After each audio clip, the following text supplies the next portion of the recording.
हिंदी साप्ताहिक हमारा एशिया के मुख्य संपादक मुस्तफा मुनीफ साहब, तारिक नक्शबंदी साहब और यहाँ पर स्टेज पर मौजूद तमाम मौजूद मेहमान, आज का ये इनॉग्रल इशू जो हेडलाइन जो है वो मुस्लिम आरक्षण के ताल्लुक से है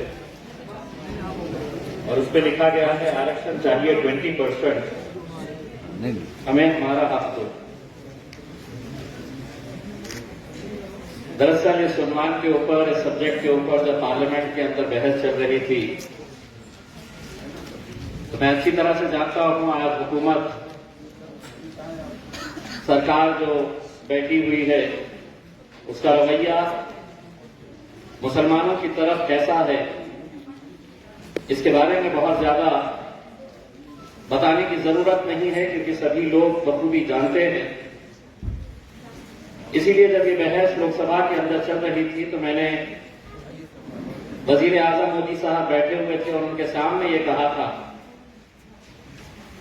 कि आपसे रिजर्वेशन मांगने का मतलब ये है कि हम अपना सर दीवार पर फोड़े जैसा है, इसलिए कि एक ऐसा माहौल इस मुल्क के अंदर पैदा कर दिया गया है कि हुकूमत आपसे ये कह रही है कि हम आपको सांस लेने दे रहे हैं, ये बहुत बड़ी बात है। कल से लेकर आज तक शायद ही कोई ऐसा मोबाइल फोन होगा जिसके अंदर वो वीडियो आपने दिल्ली की नमाज का नहीं देखे होंगे, जुम्मे की नमाज का, जहां पर नमाज पढ़ रहे नमाजियों के ऊपर पुलिस वाले लात मार रहे,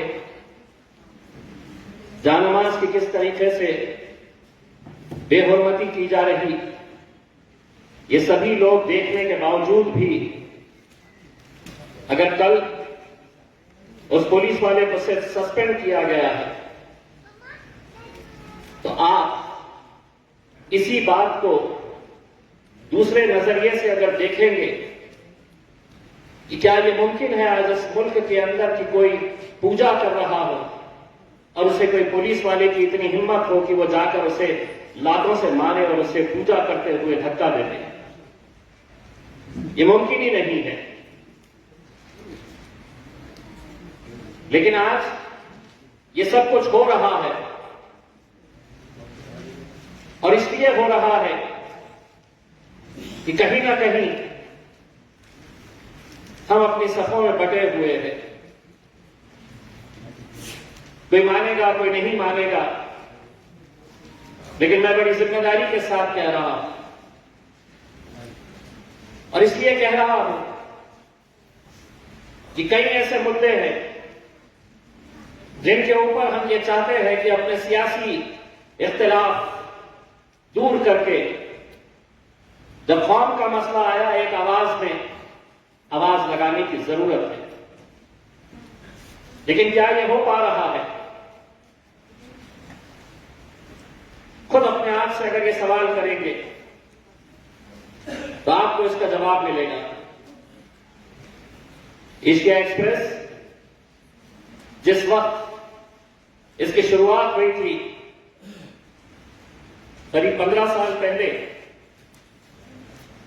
मुस्तफा फारूक साहब भी इस बात की गवाही देंगे कि उस वक्त की सहाफत में और आज की पत्रकारिता के अंदर जमीन और आसमान का फर्क आ गया है। अब सहाफत के नाम के ऊपर, पत्रकारिता के नाम के ऊपर अब धंधे किए जाते हैं, कारोबार किया जाता है। बहुत कम ऐसे अखबार, बहुत कम ऐसे टेलीविजन चैनल्स के रिपोर्टर्स आपको मिलेंगे जो ईमानदारी के साथ पत्रकारिता कर रहे हैं। और ऐसे मुश्किल हालात के अंदर 15 साल एक उर्दू अखबार को चलाना, यहां पर जनाब शोएब खुसरो साहब भी है, अभी औरंगाबाद टाइम्स 75 साल के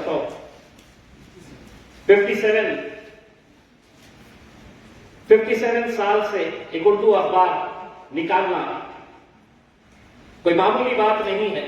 जब हमारे हाथ में आता है तो हम उसका सिर्फ हम कीमत कितनी दे रहे हैं उससे अंदाजा लगाते हैं, लेकिन एक उर्दू अखबार निकालने के लिए कितनी मेहनत और मशक्कत करनी पड़ती है।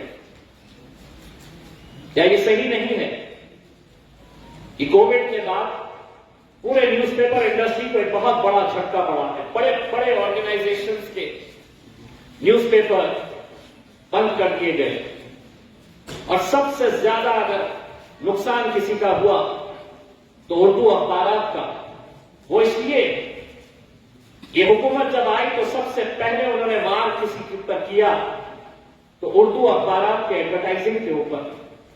जो एडवर्टाइजिंग का बजट फिक्स हुआ करता था, उसकी कैटेगरी फिक्स थी, उन्होंने उस अखबार के ऊपर पहले हमला किया। नतीजा यह हुआ, इस मुल्क के अंदर समों से उर्दू अखबार जो है वो बंद पड़ गए। जो बचे हुए हैं उन्हें जिंदा रखने की जिम्मेदारी अब अगर हुकूमत से उम्मीदें लगाएंगे तो मेरे हिसाब से अपने आप से हम धोखा कर रहे हैं। उर्दू अखबारों को जिंदा रखने की जिम्मेदारी हम सब की है, अखबार खरीदने की जिम्मेदारी हम सब की है, उर्दू में बच्चों को पढ़ाने की जिम्मेदारी हम सब की है। और मैं इसलिए कह रहा हूं कि आने वाले कुछ सालों के बाद कहीं ऐसा ना हो कि हमें यह कहने का वक्त आ जाए कि एक जबान हुआ करती थी इस मुल्क के अंदर जिसका नाम उर्दू हुआ करता। मैं खुद उर्दू जानता नहीं था, न स्कूल में पढ़ा, न कॉलेज में पढ़ा, न कहीं बाहर पढ़ा, लेकिन अखबारात में जो फिल्मों के कॉलम आते थे वो फिल्मों के कॉलम पढ़ते पढ़ते आज अल्हम्दुलिल्लाह पूरा का पूरा उर्दू अखबार में पढ़ सकता हूं। तो ये उर्दू को भी जिंदा रखना हमारे लिए बहुत जरूरी है। आज वैसे मीडिया के अलग अलग प्लेटफॉर्म्स आ रहे हैं, जिसमें सोशल मीडिया का भी एक बड़ा प्लेटफॉर्म है। और जैसा मैं आपको बताया, ये हुकूमत जब सरकार में आके बैठी तो उन्होंने सबसे पहला अगर कुछ काम किया तो उन्होंने ये कहा कि एजेंसीज को तो हम वैसे भी अपने कब्जे में ले लेंगे, चाहे वो इन्वेस्टिगेटिंग एजेंसीज कोई भी हो। अब हाई कोर्ट के और सुप्रीम कोर्ट के जज अगर रेजिग्नेशन देकर अगर भारतीय जनता पार्टी के टिकट के ऊपर इलेक्शन लड़ रहे हैं तो आप सोचिए ये मुल्क कहां चला गया है।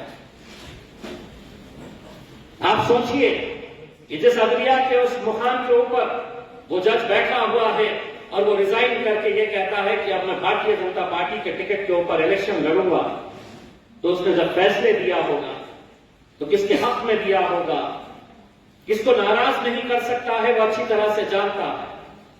इसीलिए पार्लियामेंट के अंदर मैंने भी ये मांग की थी कि अगर कोई पुलिस कमिश्नर हो, आर्मी चीफ हो, सुप्रीम कोर्ट या हाई कोर्ट का जज हो, रिटायरमेंट लेता है या उसका रिटायरमेंट होता है तो कम से कम 3 साल का एक कूलिंग पीरियड होना चाहिए।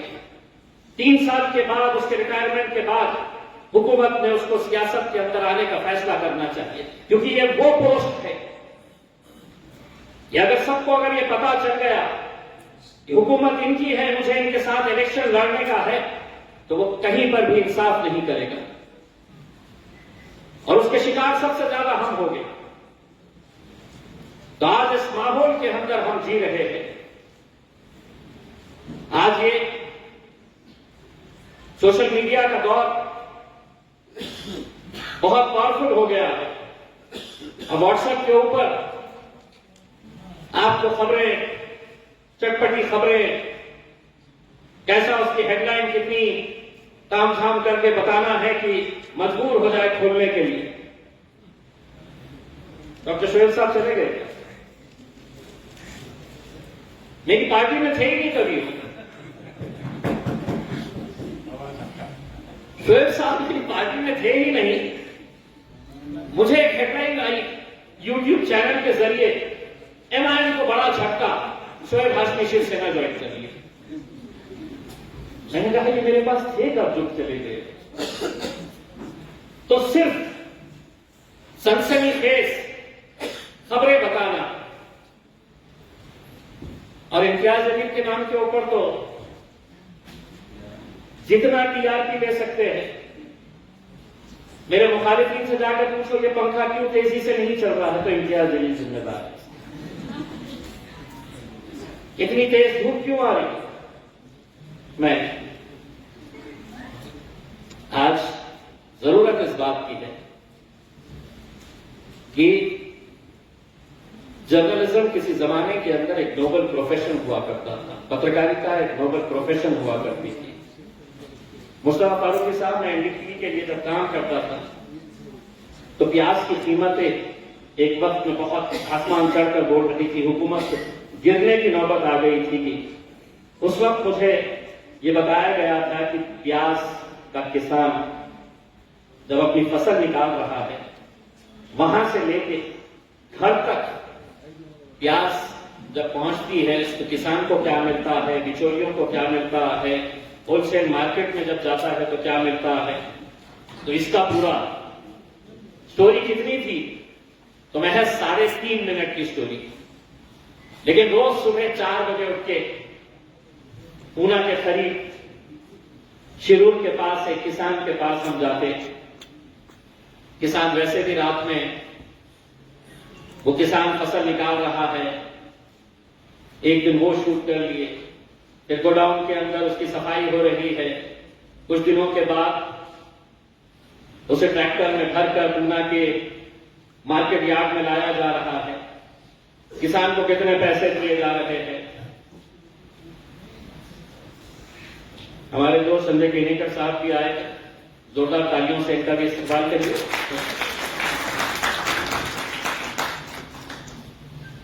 एक चीज तो तय है, जब इलेक्शन आते हैं ना तो हमारे जैसे सियासतदान अखबारों के कार्यक्रम छोड़ते नहीं है, हमको जाना पड़ता है। पहले से जुड़े हो। मैं मेरे बारे में भी बात कर रहा हूं। तो वो 3.5 मिनट की स्टोरी के लिए कम से कम 8 दिन हमें मेहनत करना पड़ा। आज न वैसी पत्रकारिता रही है, न वैसी कोई स्टोरी आपको प्राइम टाइम के अंदर देखने को मिलेगी। अब प्राइम टाइम का मतलब यह है कि 8 गेस्ट को लाकर बिठाओ जो सबसे ज्यादा चीखने और चिल्लाने वाले हैं, और एक दूसरे को उन्हें किस तरीके से भिड़ाया जा सकता है, एक दूसरे से कैसे स्क्रीन के ऊपर लड़ाया जा सकता है ताकि अपनी टीआरपी बढ़ती रहे। यही आज की पत्रकारिता रह गई है। मैं एक बार मुस्तफा फारूकी साहब, हमारे मुनीर साहब, शारिद नक्शबंदी साहब, इन सभी को बहुत बहुत मुबारकबाद पेश करता हूं। बहुत सही वक्त के ऊपर ये हिंदी साप्ताहिक आप लोगों ने निकाला है। मैं अपनी नेक ख्वाहिशात आप सभी को देता हूं और उम्मीद करता हूं जो 15 सालों से उर्दू का अखबार आप चला रहे हैं, इंशाअल्लाह ये हमारा एशिया हिंदी साप्ताहिक भी उसी तरह से आप लेकर जाएंगे। मेरी बहुत बहुत नेक ख्वाहिशात। बहुत